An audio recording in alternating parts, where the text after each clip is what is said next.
Pneumonia کی وجہ سے چھوٹے بچوں کی کافی ڈیتھس بھی ہوئی اور وہ افیکٹ ہوئے اس کی کیا وجہ ہے؟ وجہ تو جو ہے اس کا تعین ملٹی فیکٹورل ہم کہیں گے اس کو، مزید انوائرمنٹ کی چینجز، ایئر کی کوالٹی وہ اچھی نہیں ہے، یہ تو ہم اس فیکٹ کو تو اسٹیبلش کر مان رہے ہیں۔ بچوں میں نیوٹریشنل ڈیفیشنسیز انکریز کر گئی ہے اوور دا ٹائم، اور پرٹیکولرلی مدر فیڈ پہ ہی نہیں ہے۔ ہمارا جو بچہ ہے اس کا ایک بیسک رائٹ ہے جو کہ کسی نہ کسی وجہ سے وہ اسے نہیں مل رہا۔ بچے نے جو اپنی امیونٹی لینی ہے وہ اپنی ماں سے لینی ہے، اس کے پاس کوئی سورس ہے۔ بچہ پیدا ہوتا ہے تو وہ سم ٹائم کچھ ایسپائریٹ کر لیتا ہے، میکونیم ایسپائریشن کہتے ہیں، اس میں نیمونیا ہو جاتا ہے۔ السلام علیکم ناظرین، میں ہوں علی رحمان خالد اور آج ہمارے ساتھ موجود ہیں ڈاکٹر محمد علی رضا صاحب۔ آج ہم ان سے جانیں گے کہ پچھلے دنوں آپ نے بھی یہ نیوز میں دیکھا ہوگا کہ چھوٹے بچوں کو اور نیو بورن بیبیز میں نمونیا کا جو ہے وہ ریشیو وہ بہت ہائی رہا، اس کی وجہ سے انفارچونیٹلی بہت ساری ڈیتھس بھی ہوئی۔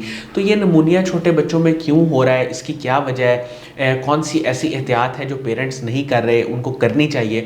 اس پہ بات کرنے کے لیے آج ہمارے ساتھ موجود ہیں ڈاکٹر علی رضا صاحب۔ السلام علیکم سر، کیسے ہیں آپ؟ وعلیکم السلام جی، میں بالکل ٹھیک۔ سر میں یہ جاننا چاہوں گا کہ آپ نے بھی دیکھا ہوگا اور آپ کی بھی نظروں سے گزرا ہوگا، ہم بھی دیکھتے ہیں کہ نیوز میں یہ کافی بتایا جا رہا تھا کہ اوور آل نمونیا کی وجہ سے چھوٹے بچوں کی کافی ڈیتھس بھی ہوئی اور وہ افیکٹ ہوئے اس کی کیا وجہ ہے اور پاکستان میں یہ کیوں بڑی چیز؟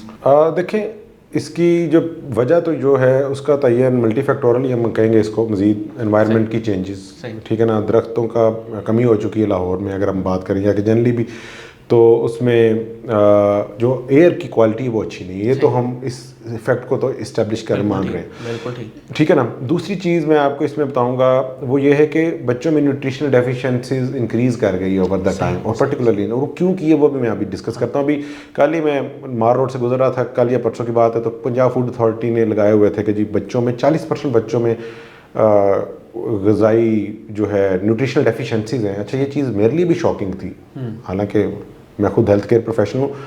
یہ ظاہر انہوں نے کسی ڈیٹا کی بیس پہ سے کہا ہوگا، اور آئی ایگری ود دیم، کیونکہ 25-30 تک تو میرا خود مانتا ہوں کہ 25-30% لوگ تو بچے جو ہیں وہ بالکل نیوٹریشنل ڈیفیشنسی ان میں ہے۔ 25-30 سے یا 40 سے تو اتنا فرق بھی نہیں پڑتا ہے فرینکلی اسپیکنگ۔ تو مطلب کہنے کا یہ ہے کہ 100 اگر 10 بچے ہیں تو 2 سے زیادہ 2.5 بچے، یا اگر ہم اسے 20 کر لیں تو 5 بچے 40 کے حساب سے، یہی ریشو بنتی ہے۔ آئی ہوپ ایسے ہی ہے اراؤنڈ۔ سر مجھے یہ بتائیے گا نہیں بلکہ 8 10 میں سے 4 بچے جو ہیں سر وہ تو مدر فیڈ پہ ہوتے ہیں، تو ان میں غذائی قلت، پھر اس کا مطلب ہے کہ مدر کی ڈائٹ ٹھیک نہیں ہوتی؟ یہ آپ نے اتنی پیاری بات کی، مدر فیڈ پہ ہی تو نہیں ہے۔ اچھا، یہی تو آج کا المیہ ہے، ٹھیک ہے۔ مدر فیڈ پہ ہی نہیں ہے۔ ہمارا جو بچہ ہے اس کا ایک بیسک رائٹ ہے جو کہ کسی نہ کسی وجہ سے وہ اسے نہیں مل رہا ہے، ٹھیک ہے نا۔ اس کی کئی ریزنز کئی جاتی ہیں، میں اس کی ڈیٹیل میں نہیں جاؤں گا، لیکن مدر فیڈ آنسر ہے آپ کے سوال کا کہ غذائی قلت کیوں۔ اب جس بچے میں، اور بچے نے جو اپنی امیونٹی لینی ہے وہ اپنی ماں سے لینی ہے، اس کے پاس کوئی سورس نہیں ہے امیونٹی کا ماں کے دودھ کے علاوہ، اور یہ جو بچہ وہ باٹل فیڈ پہ اس کو وہ امیونٹی نہیں مل رہی ہے، یہ سب سے بڑی وجہ ہے، یہ سب سے بڑی وجہ ہے، یہ سب سے بڑی وجہ نمونیا کی وجہ، ٹھیک ہو گیا۔ اچھا سر، اس کے علاوہ اور کیا احتیاط کی جا سکتی ہے، مطلب اس کو کور کرنے میں؟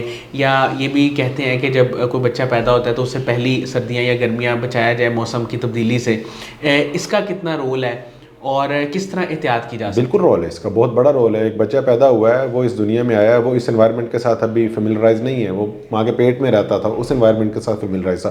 آپ اس کو بالکل کور کر کے رکھیں گے، اس میں کوئی شک نہیں ہے، اس میں کوئی شک نہیں ہے۔ دوسرا جو ہے، کئی اور ریزن ہوتی ہیں ڈیورنگ جب بچہ پیدا ہوتا ہے، تو وہ سم ٹائم کچھ ایسپائریٹ کر لیتا ہے، میکونیم ایسپائریشن کہتے ہیں، اس میں نیمونیا ہو جاتا ہے، یا کہ اور بے انتہا وجوہات ہیں کہ بعض اوقات جو ہے بچے کو فیڈ کرتے ہوئے اس کی پوزیشن کا خیال نہیں ہوتا ہے، تو وہ جو باٹل کی وجہ سے، کیونکہ باٹل نے تو فیڈ دینا ہے ایک ہی طرح سے، بالکل ایسے جو مدر فیڈ ہے اس میں بچے کو کھینچنا پڑتا ہے، ہی نیڈ ٹو سک اٹ۔ جب وہ کھینچتا ہے تو وہ اپنے مطابق اس سے لیتا ہے، جو بچے اس کا بور ڈیفائن کرے گا۔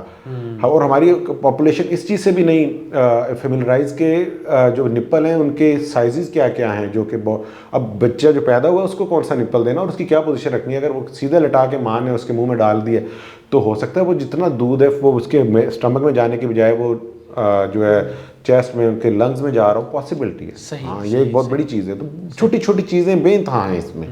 کہ اچھا جس سے سر، اس سچویشن میں فوری طور پہ کیا اس کو ہاسپٹلائز کر دینا چاہیے اگر کسی بچے کو یہ کوئی سمٹمز اس طرح کے آ رہے ہیں چھوٹے بچے کو، یا اسے کوئی پیناڈول وغیرہ اس کے ڈراپس وغیرہ دے کے اس طرح اس کو ٹریٹ کیا جائے؟ اس میں کیا بہتر آپشن ہے؟ دیکھیں اس کی کچھ علامات ہوتی ہیں. ایک تو بچہ جب اس کی ماں یا باپ اس کا جب پیٹ دیکھتے ہیں تو اس میں جب وہ سانس لیتا ہے تو اس میں ایک کھنچاؤ محسوس ہوتا ہے انہیں. صحیح. سب کوسٹریسیشنز کہہ دیتے ہیں ہم اس کو، ٹھیک ہے نا. ان کا پتہ نشانی ہوتی ہے کہ لنگس میں ہے کہ مطلب اس کو ایفرٹ کرنی پڑ رہی ہے. دوسرا یہ ہے کہ بچہ فیڈ چھوڑ دیتا ہے. صحیح.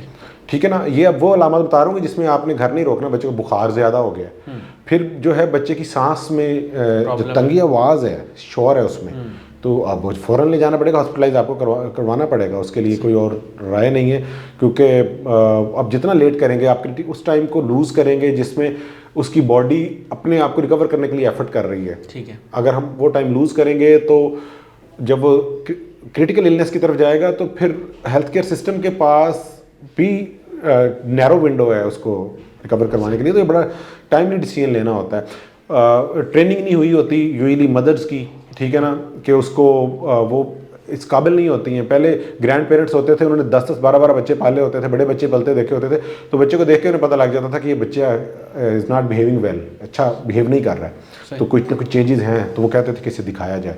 تو اب سم ٹائم اوور لک ہو جاتا ہے، 1 2 دن 3 دن بعد پتہ لگتا ہے، تو اس سے بھی پرابلم آتی ہے. بہت بہت شکریہ ڈاکٹر محمد علی رضا صاحب، آپ نے ہمارے ٹائم نکالا. ناظرین، مجھے امید ہے کہ ان کی گفتگو سے آپ نے بہت کچھ سیکھا ہوگا. اسی کے ساتھ اجازت دیجیے. اللہ حافظ.